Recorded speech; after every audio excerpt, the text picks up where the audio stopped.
میرا سوال یہ ہے کہ اور بڑا مختصر سا ہے کہ آلدو تمام مذاہب جو ہیں وہ ایکوالٹی پہ بیسڈ ہیں، اور آپ کی اسپیچ میں بھی اس پہ بڑا تھا، اور حضور نبی کریم صلی اللہ علیہ وسلم اور تمام باقی فلسفے بھی جتنے ہیں وہ ایکوالٹی پہ ہیں. لیکن آج جس ورلڈ میں ہم رہتے ہیں وہ ایکوالٹی کی بجائے اکنامک سپرمیسی کی بات ہو رہی ہے، اور یہ جو ورلڈ کی تھرڈ ورلڈ وار ہے میں سمجھتا ہوں کہ شاید فزیکل نہ ہو، اکنامک وار آلریڈی شروع ہو چکی. جب مادیت میں چلے گئے دنیا، مذہب کو بھول گئے، خدا کو بھول گئے ہیں. اب یہاں مذہب نے تو کچھ نہیں کیا، اب آپ ہی اپنی بات کو خود ہی رد کر رہے ہیں.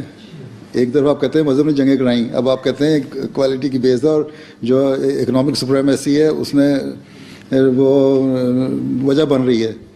تو پھر مذہب کا تو قصور نہ ہوا، آپ نے خود ہی اس کو رد کر دیے. ہاں، اور اسی بات پہ لڑائیاں ہوتی ہیں، لڑائیاں ہوں گی بھی اسی پہ ہیں. اب یہاں یورپین جو لا مذہب ہیں یہ اگر آپس میں لڑتے ہیں تو یہ اس بات پہ نہیں لڑتے کہ میں عیسائی ہوں یا پروٹیسٹنٹ ہوں یا کیتھولک ہوں یا یہودی ہے کوئی یا مسلمان ہے. وہاں یہ لڑیں گے کہ تم نے بینک میں میرا اتنا پیسہ تھا، جو ان کے وائس پریزیڈنٹ اور فلاں فلاں تھے وہ اتنے بلین ڈالر نکال کے لے گئے، اپنے پروفٹ کو ملینز میں لے گئے، ہمیں کہہ دیا لاس شو ہو گیا. یہ غلط ہے. میں سمجھتا ہوں کہ مذہب پہ لڑے ہیں، پروٹیسٹنٹ ورسز کیتھولک، آج پرانی باتیں ہو گئی نا، آج بھی آئرلینڈ میں لڑ رہے ہیں، لڑتے ہیں.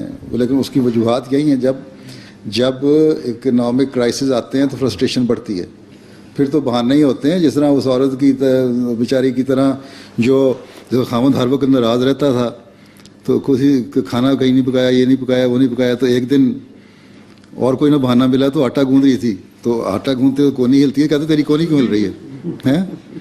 تو آپ لوگ تو پھر بہانا چاہیے نا، تو اصل فرسٹریشن ہے. سر میں پہلی دفعہ آیا ہوں، آئی ہوپ کہ فیوچر میں آتا رہوں گا آپ سے، ٹھیک ہے، اس طرح کی گفتگو ہوتی رہے. جزاک اللہ.